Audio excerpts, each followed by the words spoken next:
I get bitches. I get money. I don't give a fuck about nothing. Good for you. Good for you.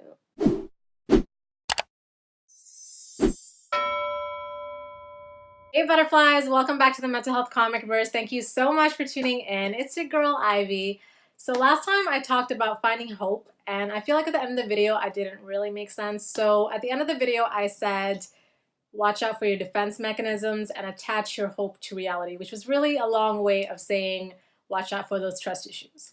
So that's what we're going to talk about today, trust issues. So I kind of just want to have a discussion about trust issues and see where it takes us, just see where it goes. So trust is like an onion. There's layers and layers and layers and layers and layers and layers and layers and layers. It's not just one incident, it's a buildup over time throughout your life. And it's not just romantic, it's friendships, it's family, it's abandonment, it's everything. And for me, I decided it's finally time to peel that onion and just cut it open, because no matter which way you cut it, you're gonna cry. There's gonna be some tears. So I finally decided I'm done with the leftovers. It's time for me to just cut the onions and create a new hot meal, because I deserve it. You deserve it, okay? I want to sidetrack for a second and get into a little story time. So I was on Instagram today, okay, and I came across a random guy. I noticed that a majority of his posts revolved around women in a very negative light. He's the kind of guy who was talking down on other guys who chase women. I don't want to say he was bashing women, but he would definitely objectify. He had a need to let us know how he responds and how he feels about these types of women and these types of situation, right? Like, oh, I would never pay for a woman's time. I'm not gonna gas these bitches up. And I get it, we're all entitled to our own opinions, and it doesn't make what he's saying necessarily invalid. I just found it interesting because that's like me getting on Instagram and constantly talking about douchebags or broke guys. You guys seen this one, right? A lot of women right now are talking about, I don't want no broke motherfuckers. My point is, it stems from trust issues, because what's the point of talking about that all the time if you don't actually care? What's in you that feels the need to let people know this is how you feel and that no bitch is gonna get you? Probably because you've been gotten before. You got stung there, little buddy? You got stung there? Sorry, I don't mean to be condescending. It's just so fucking annoying when I see those types of posts, because I'm just like, what is your issue? Just relax. Relax a little bit, right? Same goes for women. The women who are on the extreme of, if you don't have money, don't talk to me. Even that, it comes from a place of hurt. I've definitely noticed a wave of women who've raised their standards and expect men with money. And that's fair. When you keep getting hurt time and time and time again by these average broke motherfuckers, you get to the point where you're like, you know what, if I'm gonna get hurt, let it at least be with somebody who's gonna be providing for me. So anyways, that guy's page was cringy, okay? But I get where he's coming from. It comes from a place of hurt, so I'm not judging him. It's just a shame. And this reminded me of a specific YouTuber who gives advice to men on how to get women in a very cold cut way. And when I say cold cut, he's out here just teaching guys how to be an asshole in order to get the girl.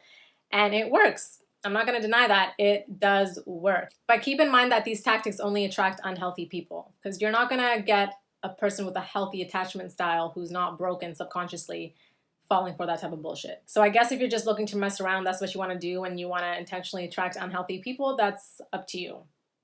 In my opinion, that's bad karma, and a lot of these guys come from a good place. A lot of these guys have been hurt, and they don't want to be hurt again. They're sick of being the good guy. They're sick of being used. They're sick of being rejected. And it sucks, guys. I know it sucks, you guys. Don't turn into the asshole and attract unhealthy women.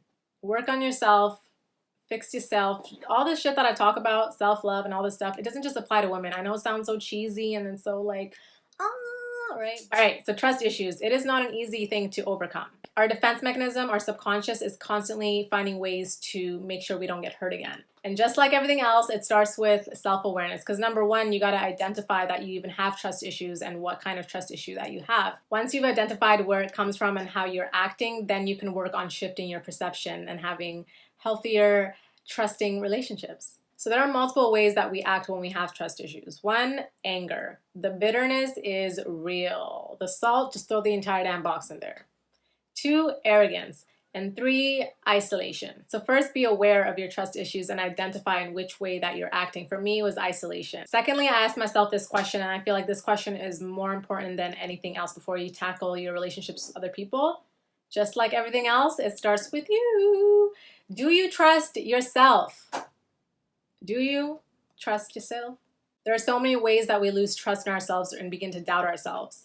If we keep messing up in life, if we feel like we're failures, if we have other people who keep telling us that we're failures, especially when you get into a relationship with somebody and you think this is the one, this person, I know in my heart and in my soul that this is it. And then that person completely fucks you over and you're just left looking like a dumbass, feeling like a dumbass. Or even in friendships, when you give someone a second chance, when you trust somebody, they betray you, you find it hard to trust yourself and trust your judgment, trust your intuition. And just a side note, if you've been in an abusive relationship, and I don't just mean physical, some people get out of abusive relationships not realizing how abusive it actually was mentally and emotionally. And when you're in an abusive relationship, the manipulation and the gaslighting is so strong. When you come out of it, there's a lot of self-doubt because it's been placed on you. And that's why the awareness stage is so important. You need to know what it is that you actually went through so you can work on it. So I learned to trust myself by acknowledging what I went through, accepting it, and also forgiving myself, which, like I always say, is a process. It's going to take some time. And you got to understand that the combination of these three things makes you a new person, like a different type of person. The way you perceive things, it's not going to be the same. The way you attract people is not going to be the same. The people that you're attracted to, it's not going to be the same. You're on a different wavelength now. So my focus has been trusting myself again. And the thing is, once you go through these types of things and you have a different type of awareness, you're not going to be getting yourself back into those types of situations, and you're able to see where you went wrong. Which leads me to my next point, and that's letting go of control. We need to realize that we can't control others.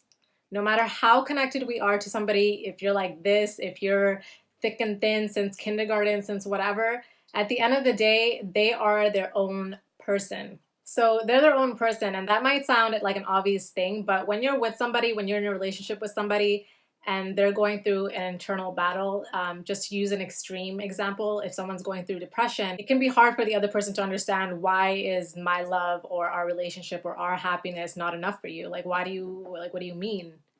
What do you mean? Like, this isn't enough? You want more? Like, what more can I do? And it's not even about you, it's about them and what they're dealing with.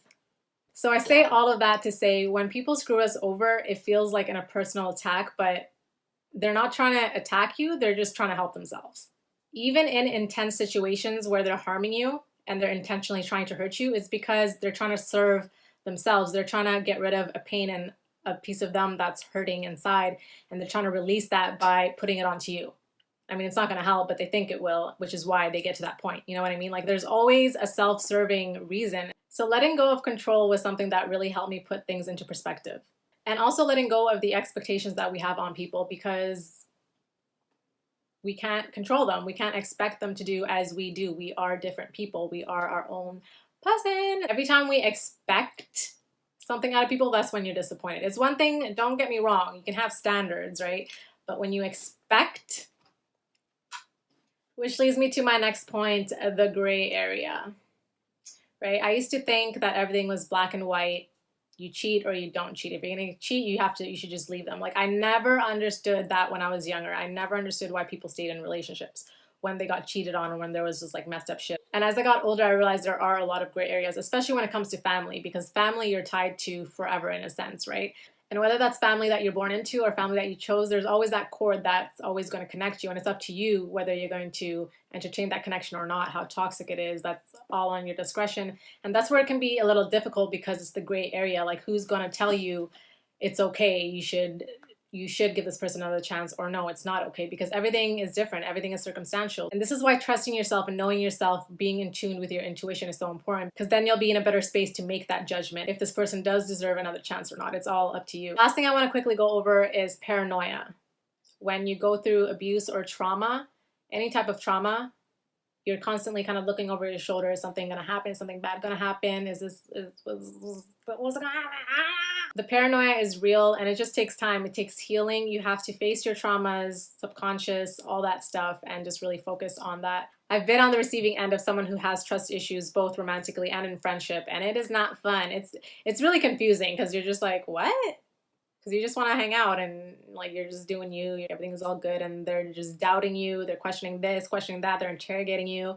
And now I'm on the other end of it, which is why I didn't really get into how to overcome trust issues in detail, because I haven't fully gotten there myself. I can definitely sit here and regurgitate information that I found online, but I prefer to experience it and give you guys my personal input as well. So this is where I am right now, and hopefully I'll be back with a part 2 on overcoming trust issues and having a healthy attachment style and all that good stuff.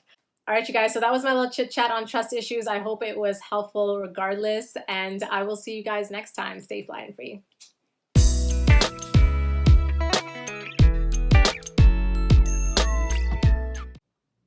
What the fuck am I even saying?